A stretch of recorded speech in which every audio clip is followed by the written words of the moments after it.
너무나 잘 아는 달란트 비유의 말씀입니다.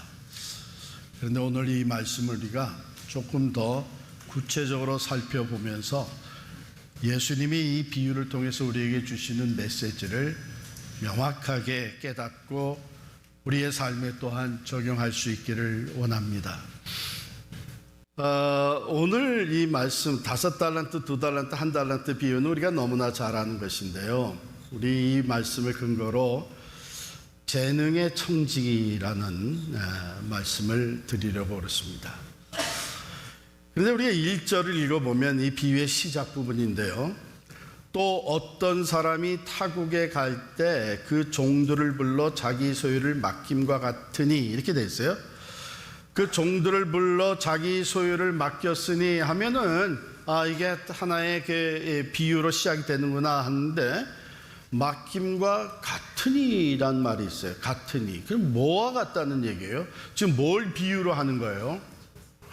이것은 우리 25장 1절을 보면 연결이 돼요. 1절 보시면 그때에 천국은 마치 등을 들고 신랑을 맞으러 나간 열처녀와 같다 하리니, 이렇게 돼 있잖아요. 그래서 열처녀, 지혜로운 5처녀와 또 미련한 5처녀 얘기가 있고, 그 다음에 14절에 보면 또 어떤 사람이 타국에 갈 때 그 종들을 불러 자기 소유를 맡김과 같으니, 또 이와 같으니, 그러니까 천국 비유가 계속된다는 것이죠. 앞에서 얘기했던 열처녀의 비유는 신랑이 언제 올지 모르니까 늘 준비하고 있다가 맞이해야 된다 하는 그 준비에 대해서 때를 알지 못하니까 준비하고 있어야 된다. 여기에 이제 중점적인 비유의 가르침이었다면, 이 달란트의 비유는 다시 오시는 그때에, 주인이 다시 오시는 그때까지 내가 할 수 있는 일을 충실히 하면서 주인을 맞이해야 된다. 왜냐하면 결산할 때가 곧 다가오기 때문이다. 이렇게 좀 약간 다른 각도에서 말씀하신 천국 비유예요. 그래서 이 비유는 우리가 천국에 속한 사람으로서 어떻게 살아갈 것인가, 여기에 이제 초점을 맞추고 있는 것이죠. 그런데 그걸 조금 더 우리가 거슬러 올라가면 마태복음 24장, 25장은 예수님께서 그 종말, 마지막 때에 대해서 지금 쭉 얘기를 하시는 거거든요. 그러니까 마지막 때에 있게 될 그 재난과 환난, 또 인자가 다시 올 때, 주님이 다시 오실 때에 나타날 징조, 마지막 때를 어떻게 준비하다가 주님을 맞이하실까, 이렇게 마지막 때에 대해서 얘기를 하시는 거란 말이죠. 주님이 초림 오셨고 십자가와 부활을 통해서 구원을 이루시고 승천하신 주님은 반드시 다시 오시리라고 약속을 했단 말이죠. 그래서 주님이 이 땅에 오시면서 하나님의 나라가 세워지기 시작을 했고, 그리고 하나님의 나라를 이루어 가시면서 제자들을 불러서 천국 복음을 땅끝까지 전하게 하신단 말이죠. 그 주님이 다시 오시는 그때에는 하나님의 나라가 완성되는 때예요.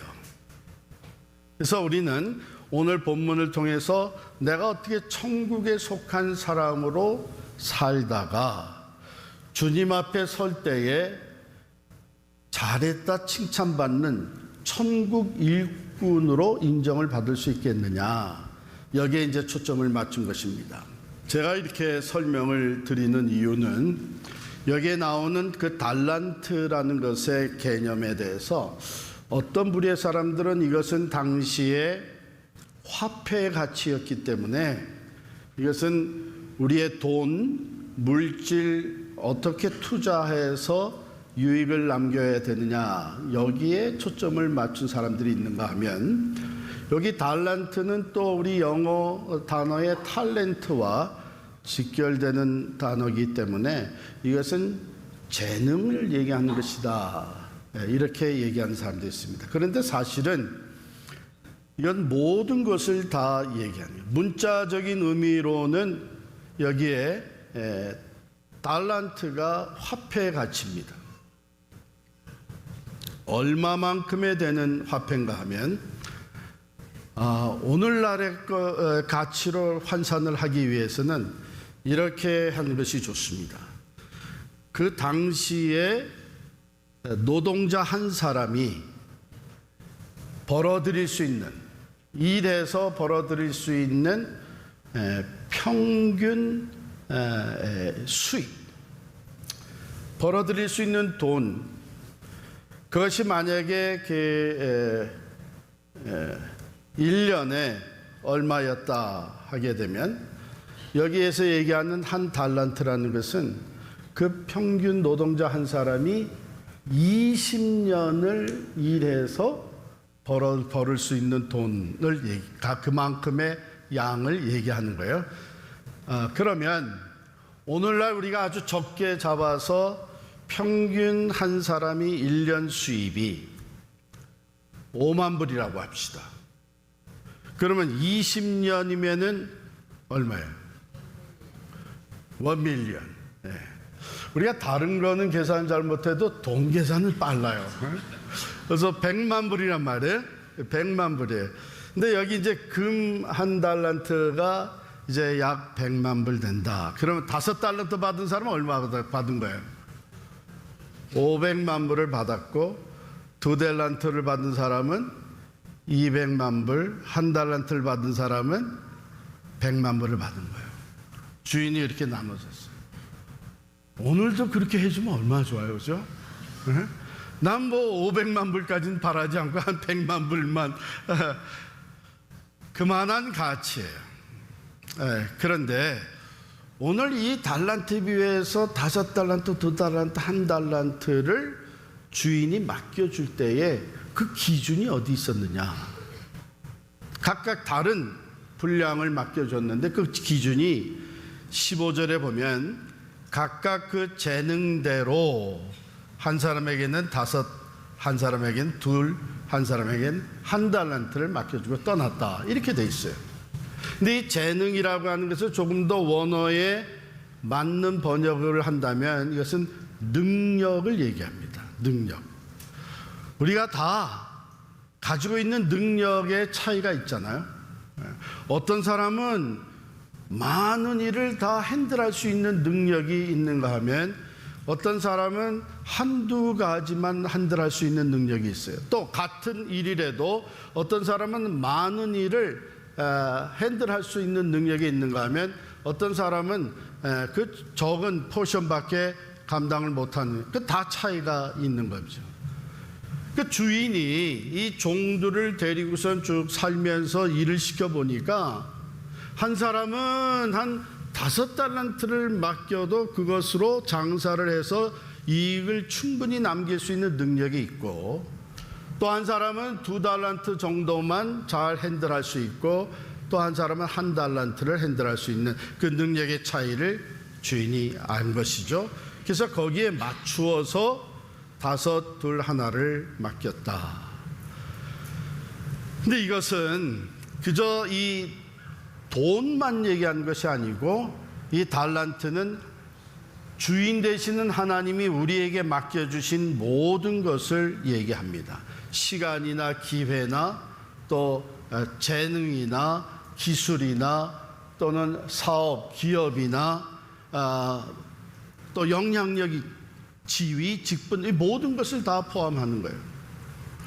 근데 그것을 그 능력에 맞추어서 맡겨주셨다는 것이죠. 자, 5, 2 맡은 사람은 그것을 가지고 가서 또 5달란트, 또 2달란트를 남겼습니다. 또 5, 또 2를 남겼다고 하는 것은 100%를 얘기하는 거예요. 그러니까 능력대로 맡겨줬는데 자기의 능력대로 최선을 다했다는 것을 의미합니다. 그렇기 때문에 주인은 이 두 사람을 똑같이 칭찬을 해요. 21절에 보면 잘하였도다 착하고 충성된 종아 내가 적은 일에 충성하였음에 내가 많은 것을 내게 맡기리니 내 주인의 즐거움에 참여할지어다 이렇게 했고요. 내려가서 23절에 보면은 그 칭찬이 똑같습니다. 그래서 여기서 우리가 한 가지 생각해 볼 것은 5달란트 받은 사람이 만일 5달란트를 남기지 아니하고 3달란트나 또는 4달란트를 남겨가지고 왔다면 주인이 5달란트 받은 사람을 어떻게 칭찬했을까? 우리가 그냥 숫자적으로 보게 되면 그래도 2달란트 남겨온 사람보다는 더 많이 남겨왔지 않았느냐 이렇게 생각해서 내가 더 많이 남겼구나 내가 더 수고했구나 이렇게 얘기하지는 않는다는 거예요. 그러니까 칭찬의 기준이 어디 있나 하면 능력대로 맡겼기 때문에 그 능력대로 성실하게 최선을 다했느냐 하는 것이죠.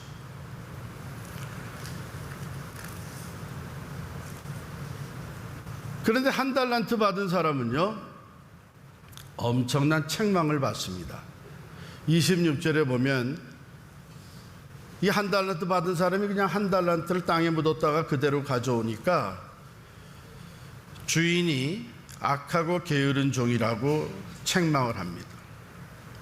자, 여기서 우리가 생각해 볼 것은 이 5달란트, 2달란트 맡은 자를 칭찬한 내용과 1달란트 받았던 자를 책망한 내용이 exactly opposite이에요. 정확하게. 칭찬받은 자들은 착하고 충성되다 하셨고 책망받은 자는 악하고 게으르다고 하셨습니다. 착한 것에 반대 악한 것이고 충성되는데 반대 게으른 것입니다. 자, 이것에 우리가 한번 쭉 생각. 그럼 무엇이 착한 것이고 무엇이 악한 것이냐? 무엇이 충성되고 무엇이 게을렀던 것이냐? 보십시다. 착하다고 하는 것은 다른 것이 아니에요. 주인의 뜻대로 사용했다는 거예요. 왜? 이것이 자기 것이 아니라 주인이 맡겨주신 거기 때문에 주인이 원하는 대로 그것을 사용을 해서 이익을 남기는 것이에요. 주인의 뜻대로 사용하는 거예요. 근데 악하다고 하는 것은 주인의 뜻과는 상관없이 자기의 판단과 자기의 생각대로 했다는 거예요. 그게 악한 것이에요. 어떻게 해서 1달란트 받은 사람은 그것을 땅에 묻어놨어요. 그리고 그것을 그대로 가져왔어요. 주인이 그걸 맡겨놓을 때는 그걸 잘 보관하고 있다가 내가 오면 그대로 돌려달라고 맡겨놨겠어요? 그게 아니죠. 그것 가지고 일해서 장사해서 이익을 남겨야죠. 그런데 1달란트 받았던 사람이 와서 이렇게 얘기를 합니다. 24절에 보면 주인이여 당신은 굳은 사람이라 심지 않은 데서 거두고 해치지 않은 데서 모으는 줄을 내가 알았으므로 두려워하여 나가서 당신의 달란트를 땅에 감추어 두었었나이다. 보소서 당신의 것을 가지셨나이다. 이렇게 얘기를 할 때에 주인이 대답 책망한 거예요. 악하고 게으른 종아, 너는 내가 심지 않은 데서 거두고 해치지 않는 데서 모으는 줄로 내가 알았느냐. 이 말은 뭐냐면 심어서 농사 짓지 않고 열매를 거둬들이고 씨를 뿌리지도 않고 그 열매 추수할 수 있는 그런 사람을 네가 알았느냐, 그런 뜻이에요. 그런데 여기 더 중요한 것은 이 종이 주인을 잘못 알고 있었어요. 24절에 당신은 굳은 사람이라 이렇게 얘기를 해요. 굳은 사람이라. 여러분, 이 굳은 사람이라는 말의 뜻이 뭐냐면 엄격하고 경직되었다, 또는 잔혹하며 무정하고 냉혹한 사람이다, 이런 뜻이에요. 1달란트 받은 사람이 주인을 제대로 알지를 못한 것이죠. 주인은 이 세 종을 믿었어요. 너는 5달란트를 핸들하고 그걸 장사해서 이익을 남길 만한 충분한 능력이 있다. 신뢰하고 맡겨줬어요. 2달란트도 그렇고 1달란트도 너는 1달란트 맡아서 얼마든지 장사해서 1달란트 남길 수 있는 능력이 있다. 믿고 맡겨줬어요. 그렇다면 이 종들은 가장 먼저 가져야 되는 마음 자세가 뭐였겠어요? 감사한 거죠. 나를 믿고, 주인이 나를 믿고 1달란트, 엄청난 돈이 20년 동안 일해서 벌어들일 수 있는 그것을 나를 믿고 맡겨줬어요. 내 능력을 인정해줬어요. 그러면 거기에 대한 감사가 먼저 앞서야 되는 거예요. 1달란트 받은 사람은 주인을 그렇게 보지를 않았습니다. 주인은 뭐든지 자기가 원하는 대로 자유롭게 다 할 수 있는 사람이다. 굳은 사람이다. 냉혹한 사람이다. 해치지도 않고 모을 수 있는 사람이다. 이런 식으로 판단을 했어요. 그게 악한 것이었고, 주인의 뜻을 앞세우지 않고 자기의 생각과 판단대로 행했던 것이 악한 것이고요. 그 다음에는 게으른 종아 그랬어요. 자, 주인이 그래, 그러면 내가 나를 그런 사람으로 알았다고 하자. 그래도 내가 할 수 있는 것이 있지 않았냐?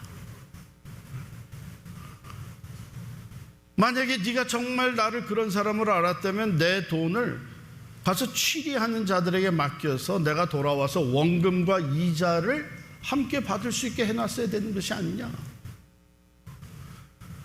그러니까 이 1달란트 받은 사람은 자기가 할 수 있는 최소한의 것도 하지 않은 거예요. 그게 게으른 거예요. 게으른 거예요. 자, 이 말씀을 우리에게 주실 때에 우리는 사실 주인 되시는 하나님, 다시 오시겠다고 하신 주님에 대해서 잘 알고 있습니다. 자비하신 분이에요. 우리를 사랑하신 분이에요. 우리를 위해서 생명까지 내어주신 분이에요.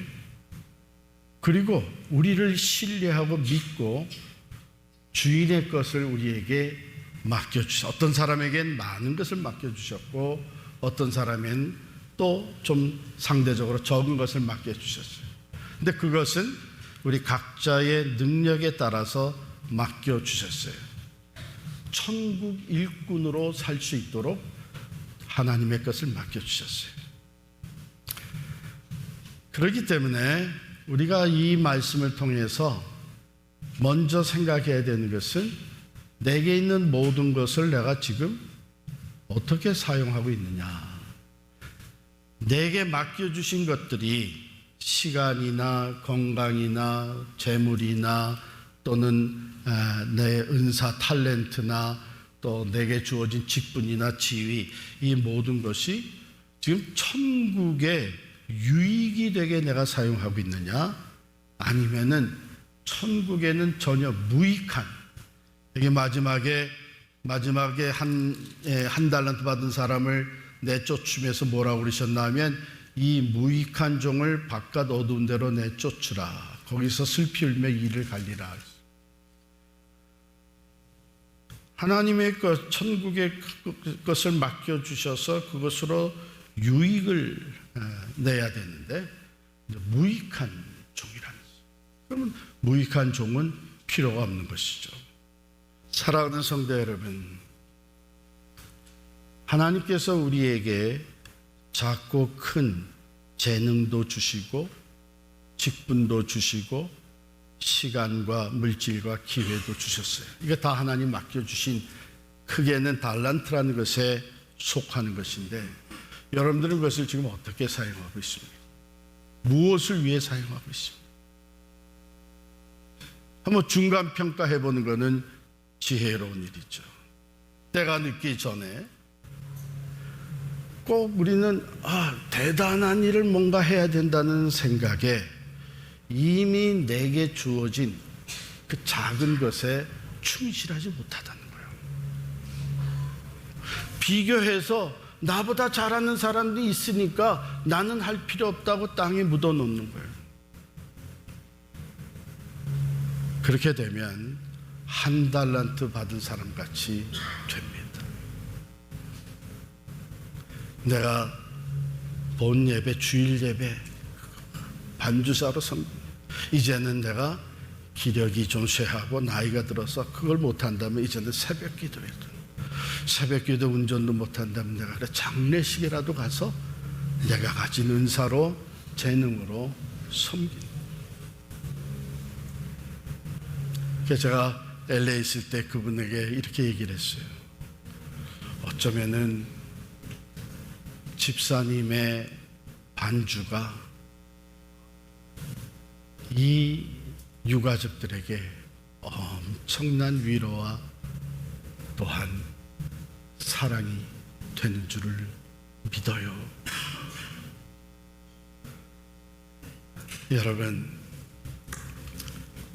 여러분이 받은 탤런트가 어떤 게 있습니까? 이제는 내가 별 쓸모 없다고 땅에 묻어둔 것은 없습니까? 최근에 어떤 분이 그런 얘기를 해요. 저는 이건 다른 건 몰라도 이건 할 수 있는데 제가 선교지에 가서 이걸 하려고 합니다. 그 얘기를 들어보니까 세탁업을 하면서 이게 얼터레이션하고 재봉틀 쓰는 거를 아주 익힌 분이에요. 그래서 이제 가서 재봉틀 몇 개를 현지에서 구입해서 내가 거기 가서 학생들 유니폼도 만들어주고 이걸 하고 또 그들에게 기술도 가르쳐 주려고 합니다. 얼마나 귀한 거죠. 대단한 디자이너는 아니지만 내가 가진 것 가지고 천국의 유익이 되도록 내게 주신 그 주의 영광을 위해서 살아간다고 하는 것은 주님 앞에 설 때에 잘하였도다 착하고 충성된 종아, 크게 칭찬받는 일이 되는 줄을 믿습니다.